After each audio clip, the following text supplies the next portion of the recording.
A thing I would suggest now that I've had experience with it for a year is talking about how you're going to handle life's difficult situations, how you communicate if somebody gets sick last minute, how you communicate if you are upset with each other about something. Talking about that ahead of time can really alleviate unneeded stress in your classroom. Once you've taken these 3 steps, and really the heart of this idea is that you're going to co-teach. And so I thought of co-teaching as sort of a cycle.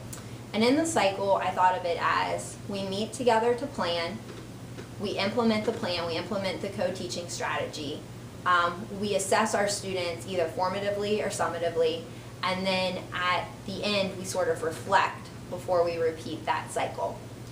And so just to break that down a little bit more, co-planning means that you really talk together about what you think is the best way to implement the lesson or sequence of lessons in the classroom, where you can both be part of that action plan.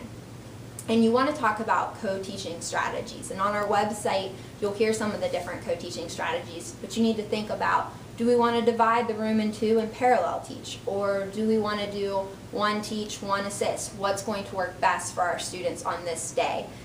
I would encourage you to try a number of different strategies, and then if a few work best for you, I think that's okay. But always sort of be open to new ideas.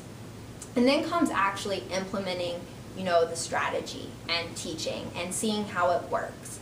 And not only seeing how it works by what you observe that day, but also assessing the students in some way.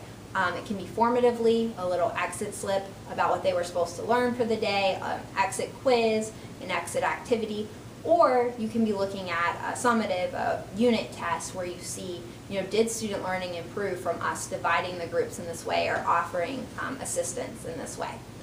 The final component, again, it's really important, is reflection, because reflection is the time where you sort of look at what you did, dissect it, decide what you want to keep, and what you want to do differently next time. And that cycle can sort of repeat itself throughout the year.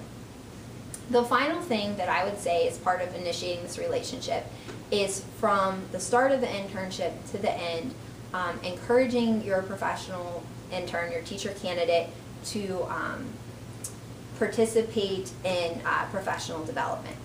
Now, that can be development within the school, so attending staff meetings, which will be very new for them, attending in-school in-services, but also as the year goes on, if you see your intern build their confidence, encourage them to present at some out-of-district conferences.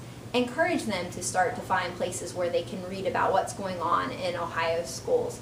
Just encouraging them to always be aware of what's happening in their field, both policy-wise, reform-wise, and also just being an active part of that conversation. So I think when you put those 5 steps together, you can start to initiate a relationship that can really last and be beneficial throughout the year. And the final thing that I would just say is that the goal of this internship is for not only the professional intern to start to feel confidence in their teaching abilities and start to transition to the field of practice, but also to bring innovative strategies to your students and in your classroom.